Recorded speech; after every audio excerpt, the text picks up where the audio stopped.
अस्सलाम वालेकुम वरहमतुल्लाहि वबरकातुहू। बिस्मिल्लाहिर्रहमानिर्रहीम। शुरू अल्लाह के नाम से जो नहायत मेहरबान और रहम करने वाला है।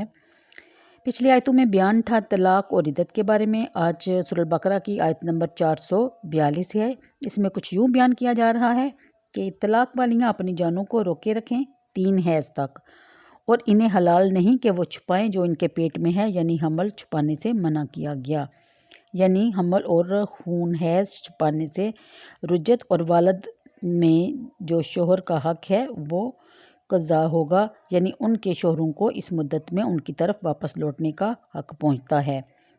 यानी अगर कोई औरत माँ बनने वाली है और उसके शोहर ने उसको तलाक दे दी तो ऐसी सूरत में 4 महीने की मोहलत दी गई है कि वो सोच समझ ले।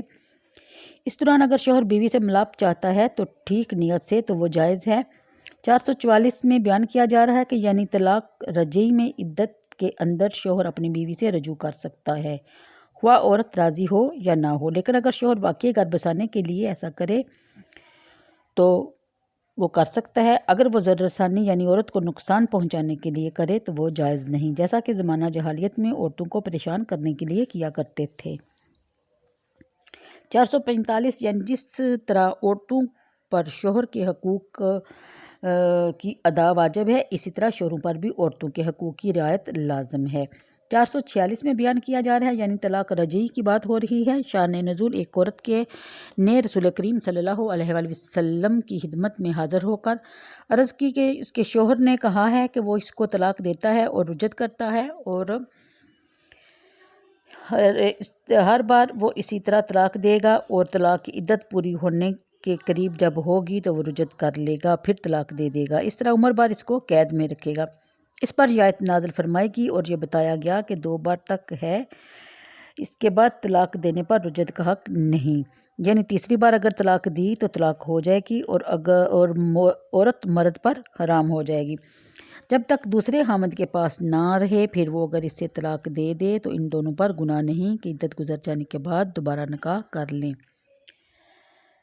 454 में है कि अगर समझते हूँ कि वो अल्लाह की हद निभाएंगे, और अल्लाह ने हदें बयान कर दी हैं दानिशमंदों के लिए, और जब तुम औरतों को तलाक दो तो इनकी मियाद आ लगे तो इस वक्त तक भलाई से रोक लो।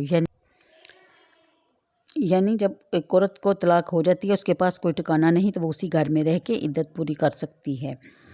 तो आगे ये शान नज़ूल ये आयत जमीला बिनते अब्दुल्ला के बाब में नाज़िल हुई। ये जमीला साबत बिन कैस बिन इब्न शमास की निकाह में थी और शोहर से बड़ी नफ़रत रखती थी। रसूल करीम सल्लल्लाहु अलैहि वसल्लम की खिदमत में हाज़िर हुई, अपने शोहर की शिकायत लाई और इस तरह के इनके और किसी तरह भी इनके पास रहने को राज़ी ना हुई। तब साबत बिन कैस ने कहा कि मैंने अपना एक बाग इन्हें दिया था, अगर ये मेरे पास नहीं रहना चाहती तो वो मुझे वापस कर दें तो मैं इन्हें आज़ाद कर दूँगा। जमीला ने वो बाग वापस किया और साबत ने इन्हें तलाक दे दी। इस तरह की तलाक को खुला कहते हैं। मसला खुला तलाक बाइन होता है। मसला ये भी है कि खुला में लफ्ज़ खुला ज़रूरी है। मसला अगर जुदाई की तलबगार औरत हो तो खुला में मिकदार से ज़्यादा माल लेना मकरूह है, यानी जितना माल हामद ने दिया है उतना ही वापस लिया जाए, यानी हक महर।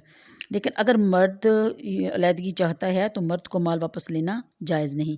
453 में 3 तलाक़ों के बाद औरत शौहर पर हराम हो जाती है और अब ना इससे रजू कर हो सकता है ना दोबारा निकाह जब तक हलाला ना हो, यानी दूसरे मर्द से निकाह और बाद सोबत तलाक और तलाक के बाद इद्दत और फिर दोबारा निकाह।